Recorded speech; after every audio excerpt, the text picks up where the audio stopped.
বিনা হেলমেটে গাড়ি চালাচ্ছেন, এই যৌবন বয়সে আমার কাছে যাওয়ার ইচ্ছা? হেলমেট ছাড়া বেরোতেই সামনে হাজির যমরাজ। তারপর যা হলো, ট্রাফিক আইন মানতে এবার একেবারে নতুন অবতারে বর্ধমান ট্রাফিক পুলিশ। জরিমানা নয়, লাঠি নয়, এবার রাস্তায় নেমেছেন স্বয়ং যমরাজ। ঘটনাটি ইতিমধ্যেই সোশ্যাল মিডিয়ায় ঝড় তুলেছে। ভিডিওতে দেখা যায় ট্রাফিক পুলিশের চেকিং চলাকালীন হেলমেট ছাড়া এক বাইক আরোহী এগিয়ে আসতেই হঠাৎ সামনে এসে দাঁড়ান যমরাজের বেশে একজন ব্যক্তি।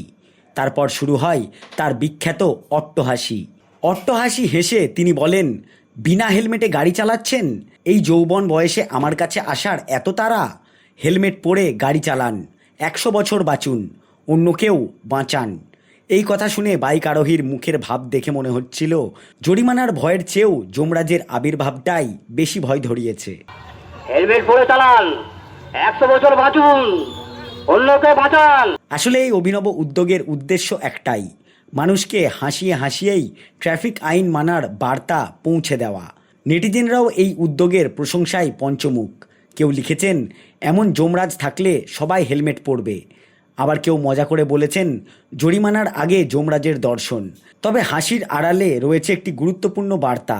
হেলমেট শুধু পুলিশের ভয়ে নয়, নিজের এবং পরিবারের নিরাপত্তার জন্যেও জরুরি। তো ভিডিওটি ভালো লাগলে একটি লাইক, শেয়ার এবং কমেন্ট করুন এবং সকলেই হেলমেট পরুন, নিরাপদে চলুন। যাও, এবারের মতো ছেড়ে দিলাম।